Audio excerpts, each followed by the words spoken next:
कोथरूडचे आमचे तेव्हाचे आमदार चंद्रकांत पाटील अजूनही तेच आहे. चंद्रकांत पाटलांना मी सांगितलं की दादा म्हटलं घरी लोक बसून कंटाळले, त्यांच्यासाठी तुम्ही काय करताय? म्हणजे टीव्ही मोबाईल हा पर्याय असू शकत नाही. ते म्हणजे बोला काय करायचं? त्यांना म्हटलं चांगली पुस्तकं वाचायला द्या. त्यांना ती कल्पना आवडली. 3-4 दिवस गेले. पुनीत जोशी नावाचे त्यांचे श्रेयस आहेत, त्यांचा मला फोन आला. म्हणजे तुम्ही दादांना काय भरवताय? म्हटलं आम्ही सगळ्या प्रकाशकांना फोन केले आणि सगळे प्रकाशक म्हणतात कोविडमुळे आमची गोडाऊन बंद आहेत, आम्ही नाही देऊ शकत पुस्तकं. म्हटलं ठीक आहे, किती पुस्तकं हवी? म्हटलं पाठवून द्या गाडी, मी देतो. आणि काही लाखाची पुस्तकं चंद्रकांत पाटलांनी विकत घेतली. कोथरूड मतदारसंघामध्ये त्यांनी चपराकच्या पुस्तकाचा संच, चित्रेची बाकरवडी, सॅनिटायझर आणि मास्क असा संच करून घराघरामध्ये दिला. मग हे का घडलं? कारण आम्ही नकारात्मक नाहीये.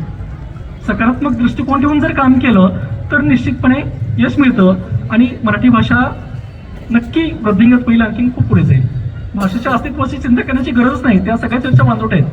खूप चांगला प्रतिसाद मराठी लेखकांना पुस्तकांना मिळतो, पण तसे प्रयत्न होण्याची गरज आहे.